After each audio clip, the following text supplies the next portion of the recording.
오늘 말씀은 빌립보서 2장 19에서 30절입니다. 30절을 읽습니다. 그가 그리스도의 일을 위하여 죽기에 이르러도 자기 목숨을 돌보지 아니한 것은 나를 섬기는 너희의 일에 부족함을 채우려 함이니라. 오늘 바울이 빌립보 교회에 보낸 편지에는 두 명의 인물이 언급됩니다. 디모데와 에바브로디도인데요. 여기서 디모데는 익숙한 인물입니다. 디모데는 사도행전에 기록된 바울의 여정에도 등장하고 바울이 디모데에게 쓴 편지도 신약 성경에 자리하고 있기 때문입니다. 성경에서 꽤나 알려진 인물인 디모데는 바울에게 아들 같은 존재였습니다. 또 제자였고 동지이기도 했습니다. 무엇보다 바울이 아끼는 믿음직스러운 동역자였습니다. 한편 바울은 편지를 쓰는 시점에 로마에 갇힌 상태였습니다. 그래서 바울은 빌립보 교회가 예수를 잘 따를 수 있도록 돕고 반대로 빌립보 교회는 복음을 위해 헌신하는 바울을 계속 지원할 수 있도록 그 매개 역할을 할 사람이 필요하였습니다. 그 역할에 디모데는 매우 적절한 인물이었습니다. 바울은 디모데를 빌립보 교회로 보내며 그의 인품과 복음을 위한 봉사를 칭찬합니다. 개역개정 22절에 바울이 디모데를 추천하며 디모데의 연단을 너희가 안하니 라고 쓰여 있는데 세번역 성경은 인품으로 이 연단을 인품으로 번역했습니다. 바울은 지금 디모데의 고통이나 그의 어려움을 이야기하려는 것이 아니라 그가 훌륭한 사람이라는 것을 빌립보 교회에 알리고 있기 때문에 이 연단보다는 인품이라는 번역이 더 적절해 보입니다. 아무튼 바울은 디모데를 통하여 빌립보 교회와 주 안에서 함께 이루어가는 이 돈독한 관계를 유지하려고 합니다. 그리고 디모데를 소개한 후 바울은 25절부터 에바브로디도에 대해 이야기합니다. 에바브로디도는 성경 빌립보에만 등장하는 인물이기에 그가 정확히 어디 출신이고 어떤 인물인지 파악하기가 어렵습니다. 단지 바울의 편지를 통하여 그가 누구인지 어떤 역할을 맡았는지 추정할 뿐입니다. 본문으로 비추어 볼 때 에바브로디도는 빌립보 교회에서 바울에게 보낸 사람이었습니다.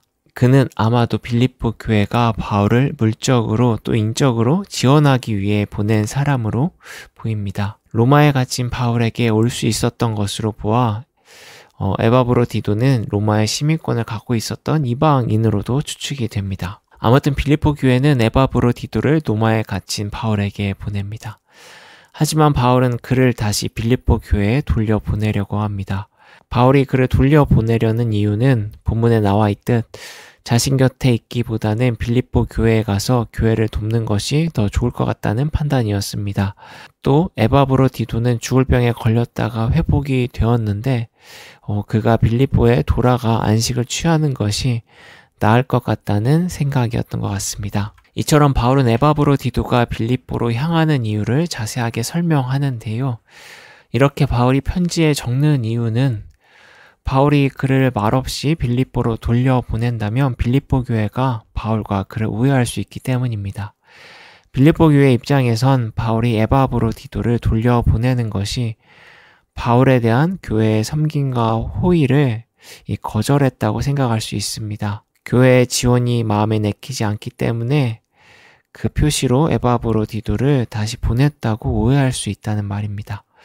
또는 에바브로디도가 제대로 역할을 수행하지 못하여 바울이 그를 돌려보냈다고 생각할 수도 있습니다. 이럴 경우 빌립보 교회는 에바브로디도의 자질을 의심할 수 있겠죠.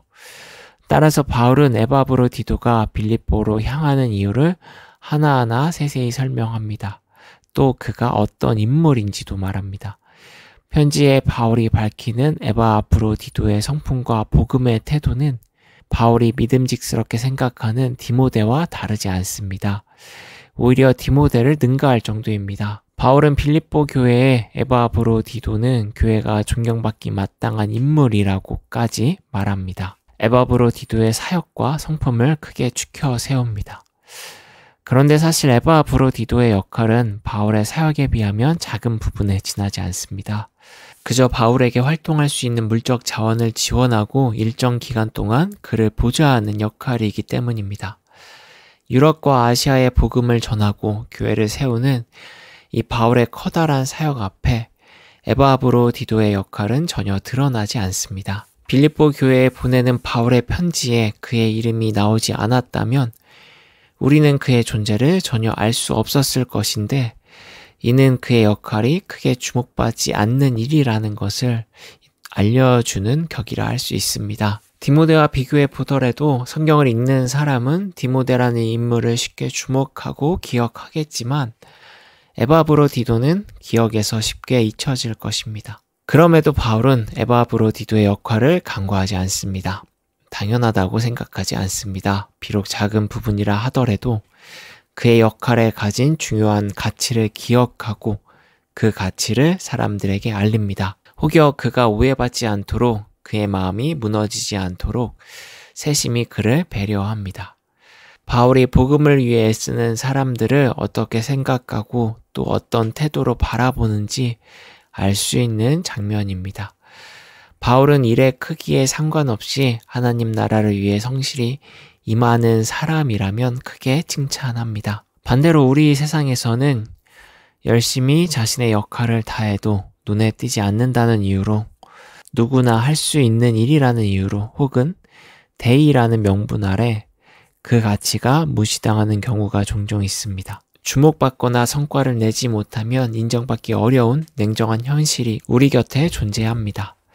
하지만 하나님 나라는 다릅니다. 오늘 본문의 바울 편지처럼 비록 작은 역할을 맡거나 바울이나 디모데처럼 두드러지지 않더라도 묵묵히 진심을 다하는 이들은 하나님 나라를 전파하는 데 없어서는 안 될 귀중한 존재입니다. 정교한 기계에서 작은 나사 하나라도 빠지면 제대로 작동하지 않듯 하나님 나라의 일은 아무리 작은 역할이라도 그 무엇으로도 대체할 수 없는 소중한 가치를 지닙니다.